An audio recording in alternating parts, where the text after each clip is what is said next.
नीट paper फुटीमुळे देशातील लाखो विद्यार्थ्यांचं भविष्य अंधारात गेलं आहे। या घोटाळ्याला जबाबदार धरून केंद्रीय शिक्षण मंत्री धर्मेंद्र प्रधान यांनी तात्काळ राजीनामा द्यावा, या संविधानिक मागणीसाठी आता आंदोलनात वेग आला आहे। कॉक्रोच जनता पार्टीच्या नेतृत्वाखाली हे आंदोलन राज्यभर पेटलं आहे। विद्यार्थ्यांसोबतच आता समाजातील विविध घटक देखील या मागणीला पाठिंबा देत आहेत। दिल्लीच्या जंतर मंतरवर गेल्या 20 दिवसांपासून ज्येष्ठ संशोधक आणि पर्यावरणवादी सोनम वांगचुक आमरण उपोषणाला बसले आहेत। विद्यार्थ्यांच्या हक्कासाठी त्यांनी अज्ञत्याग केला आहे, तरीही केंद्र सरकारने अद्याप कोणतीही ठोस भूमिका घेतलेली नाही। हा फक्त पेपर फुटीचा प्रश्न नाही, हा देशाच्या भविष्याचा प्रश्न आहे। लाखो मुलं वर्षभर अभ्यास करतात आणि काही लोकांच्या निष्काळजीपणामुळे त्यांचं स्वप्न चुरडा होतं। म्हणूनच आम्ही या आंदोलनाला पूर्ण पाठिंबा देतो। शिक्षण मंत्री यांनी नैतिक जबाबदारी घेऊन राजीनामा दिलाच पाहिजे, असे पत्रकार शरद गाडे यांनी म्हटले। शरद गाडे यांच्यासह अनेक सामाजिक कार्यकर्त्यांनी देखील या आंदोलनास पाठिंबा दिला। रस्त्यावर उतरून निवेदन देऊन आणि सोशल मीडियाच्या माध्यमातून लोक या चळवळीशी जोडले जात आहेत। #Justice for NEET students, #Dharmendra Pradhan resign हे हॅशटॅग गेल्या काही दिवसात सोशल मीडियावर ट्रेंड करत आहेत। लाखो लोक ऑनलाईन पद्धतीने या मागणीला पाठिंबा देत आहेत। विद्यार्थी रस्त्यावर येत आहेत, ज्येष्ठ नागरिक उपोषणाला बसले आहेत, पत्रकार कार्यकर्ते आवाज उठवत आहेत, पण प्रश्न तोच आहे, केंद्र सरकार कधी जागं होणार? लाखो विद्यार्थ्यांना न्याय कधी मिळणार? SK क्राईम न्यूजसाठी संतोष कदम, कराड। नीट परीक्षेची पेपर फुटी झालेली आहे, त्यामुळं सोनम वांगचुक यांनी आज 19वा दिवस आहे, आमरण उपोषणाचा आहे। त्यांची तब्येत अत्यंत खालावलेली आहे। त्यांच्याकडे 24 ते 36 तास दिलेले आहे डॉक्टरनीसुद्धा, आणि अशा परिस्थितीत हे निष्ठुर किंवा निर्दयी सरकार त्यांच्या उपोषणाकडे कानाडोळा करत आहे। त्यांनी शिक्षण मंत्री धर्मेंद्र प्रधानचा राजीनामा मागितलेला आहे। हा राजीनामा म्हणजे फार मोठी गोष्ट नाही, कारण येणाऱ्या पिढीची आणि सत्ताधारी असो किंवा इतर सामान्य लोक असो किंवा वेगवेगळ्या पक्षातली लोक असो, इथं पक्षाशी काही देणंघेणं नाही। एक भारतीय म्हणून त्या शास्त्रज्ञाच्या पाठीमागं संपूर्ण देशभरातील तरुण आणि सर्व लोक उभी राहत आहेत। 20 तारखेला संसदेवर संपूर्ण देशभरातून एक मोर्चा निघत आहे, आणि त्या मोर्चाच्या किंवा त्यांच्या उपोषणाला पाठिंबा म्हणून आज आम्ही कराडमध्ये संग्रामबाबा पवार यांच्या अध्यक्षतेखाली या ठिकाणी जाहीर उपोषणाला पाठिंबा म्हणून आम्ही या ठिकाणी बसलेलो आहे।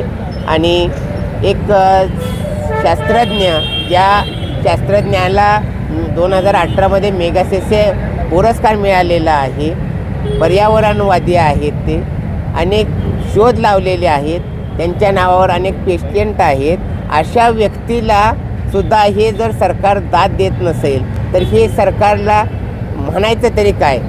तिथं कित्येक तरुण मुलं आज उपोषणाला बसलेले आहेत।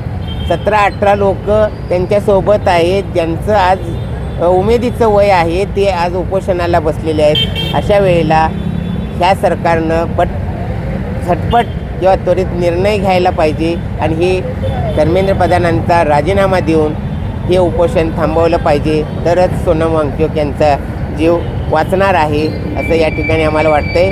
त्यांच्या पाठिंबासाठी आम्ही या ठिकाणी आज बसलेलो आहे। तर तुमच्या या उपोषणाला सामाजिक संघटनांनी काय पाठिंबा दिलेला आहे का? सामाजिक संघटना आहेत, व्यक्तिगत पातळीवर इथं तसा तो विषयच राहिलेला नाही। कोणताही पक्ष नाही, कुठल्या जात धर्म नाही, कुठल्या संघटना नाही, एक भारतीय म्हणून या आंदोलनाला, या उपोषणाला सगळ्यांनी पाठिंबा देणं गरजेचं आहे।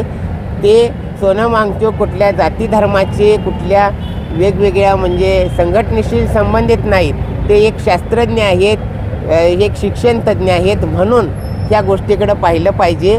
आणि उद्याच्या पिढीच्या भवितव्यासाठी आपल्याला हे आंदोलन यशस्वी झालं पाहिजे। धर्मेंद्र प्रधानांचा राजीनामा आला पाहिजे, आणि या सरकारनं या ठिकाणी झुकलंच पाहिजे, असं या ठिकाणी आम्हाला वाटतं। पत्रकार म्हणून तुम्ही सर काय सांगाल?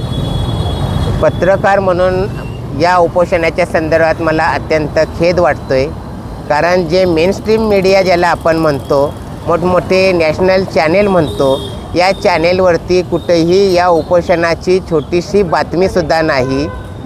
आणि जे यूट्यूब आहेत, वेब पोर्टल आहेत, इतर सोशल मीडिया जो आहे, फेसबुक असेल, इंस्टा असेल, यावरून या उपोषणाला सर्वांनी प्रसिद्धी दिलेली आहे। त्यामुळं हे देशव्यापी आंदोलन झालेलं आहे। त्यामुळं मेनस्ट्रीम मीडिया हा आता मागं पडलेला आहे आणि सोशल मीडिया हाच आता मेनस्ट्रीम मीडिया झालेला आहे असं या ठिकाणी मला वाटतं आहे.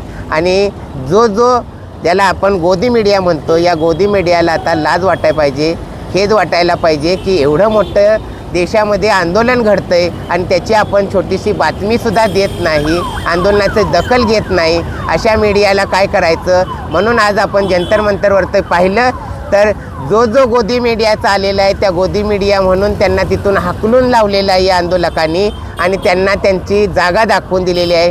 हेच आज परिवर्तन घडत आहे युवकामध्ये. हे अत्यंत आशादायक चित्र आहे.